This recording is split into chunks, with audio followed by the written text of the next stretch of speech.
Penangkapan terhadap Ganda Hadiwijaya, seorang guru karate yang diduga membawa lari muridnya berinisial C, masih menjadi sorotan. Selama ini memang secara itu kan pribadi ya. Bukan kita dengan saudara Ganda ini memang dulu itu sebagai ketua INKE Surabaya. Cuma dalam berlaku secara pribadi itu di luar konteksnya kita, di luar pengawasan kita, tapi kita sebagai pengayom yang membawai kabupaten kota se-Jawa Timur itu sudah memberikan hal-hal yang positif. Nah, sedangkan kalau melihat dengan kasusnya saudara Ganda ini kan ya memang itu ya bahasanya itu ya di luar nalar saya. Padahal kan sudah jelas bahwa bentuk sumpah karate itu harus diagungkan. Dan yang bersangkutan ini kalau disampaikan tadi bahwa itu Ketua Surabaya sudah ada pemazulan tanggal 29 November 2025 waktu itu. Terus juga dari pihak-pihak rekan-rekan yang memazulkan juga dia sudah menerima surat pernyataan bahwa Ganda ini sudah tidak menjadi Ketua INKE Surabaya secara pernyataan ditulis sendiri oleh saudara Ganda tanggal 29 November juga, begitu. Fakta terbaru, Ganda sendiri rupanya telah dimaksulkan dari Institut Karate. Bahkan Ganda telah membuat pernyataan pengunduran diri dari organisasi pada tanggal 29 November 2025 lalu. Kalau untuk masalah dengan adanya pembelaan, itu kan dia melakukan tindakan itu kan bukan karatenya ya, dia pribadi, cuma dia anggota karate perguruan INKE. Dan untuk masalah pendampingan, saya rasa nanti tetap kita bagaimana saran dari para senior. Tapi kalau kita intinya ya kita serahkan pada pihak yang berwajib seperti itu. Ini kali pertama dan harapan menjadi terakhir kali juga, Pak. Harapan saya seperti itu, bahwa kita ini jangan sampai ada 2-3 kali lagi. Sudah selesai berhenti di sini karena karate ini bukan untuk buat macam-macam. Sekarang kita setiap hari itu ada jumpa. Cuma karate itu sangat sakral ya, menjaga kepribadian, kejujuran, prestasi, menguasai diri, sopan santun itu sudah jelas di situ, ada semuanya. Nah ini kan sudah melenceng dari itu, seperti itu Mas. Dengan permasalahan ini munculnya di awal Januari, tapi sedangkan ada permasalahan lain yang sekiranya menyangkut internal kami, dan Ganda ini sudah kami lengserkan dengan adanya mosi tidak percaya di bulan November. Dan saat ini dengan kasus yang ada ini otomatis yang bersangkutan terkena permasalahan yang sekiranya pribadi. Jadi ini oknum, saya bilang. Saya juga mohon rekan-rekan wartawan tidak mempercayai apapun bentuk pemberitaan yang sekiranya itu dia masih menjabat sebagai ketua INKE dan lain-lainnya, karena permasalahan asusila ini saya rasa sangat berat sekali. Sementara itu, Kasih Humas Polrestabes Surabaya AKP Rina Santi Dewi membeberkan proses penangkapan. Kasus ini masih dalam proses penyidikan oleh unit PPA Satreskrim Polrestabes Surabaya.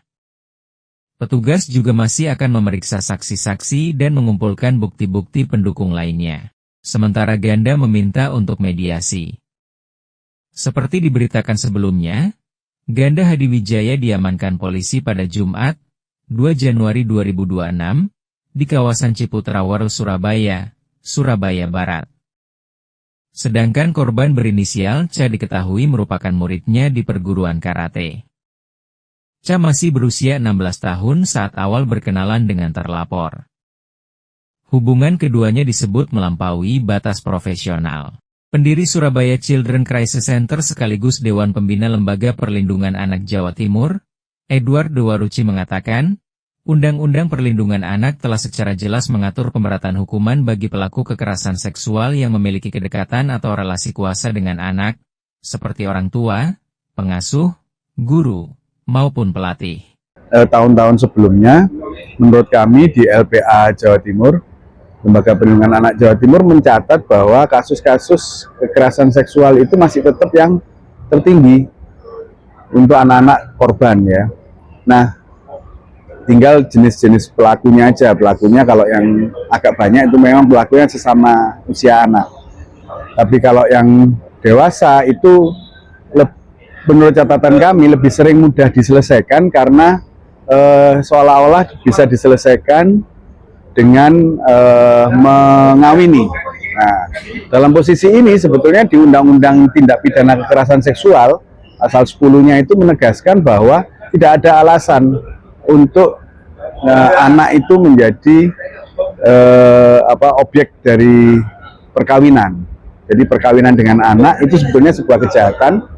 Perkawinan dengan anak itu sebetulnya tidak sah menurut Undang-Undang Kekerasan Seksual, dan siapapun yang terlibat, entah itu orang tua ataupun pihak-pihak pengurus KUA itu yang terus juga pengadilan yang memudahkan proses perkawinan anak, dia akan juga diancam hukuman 2 tahun penjara. Jadi memang sebetulnya secara normatif, secara peraturan perundang-undangan sudah cukup ketat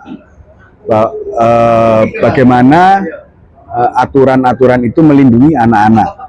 Hanya memang kadang-kadang kan persoalannya di aparat penegak hukum, aparat birokrasi, mau nggak dia menegakkan aturan, mau nggak dia secara serius menganggap bahwa urusan-urusan terkait dengan kekerasan anak itu menjadi sesuatu yang prioritas, bukan yang nomor sekian diabaikan dan kemudian ditelantarkan atau malah dipersulit pengungkapan mendapatkan keadilannya gitu untuk anak-anak korban kekerasan seksual.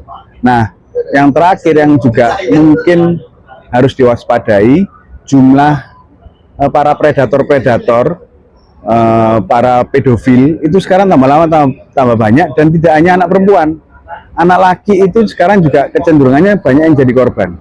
Sehingga memang harus ada pemerintah daerah, pemerintah kota, kabupaten, dan juga pemerintah provinsi itu punya program ataupun bekerja sama dengan aparat hukum supaya langkah-langkah pencegahan dan memberikan jaminan bahwa kasus-kasus kekerasan seksual anak ini harusnya semakin mudah dicegah dan diturunkan tingkat kejadiannya, sehingga memang masa depan anak-anak di Surabaya, di Jawa Timur, bahkan di Indonesia itu semakin terjamin masa depannya.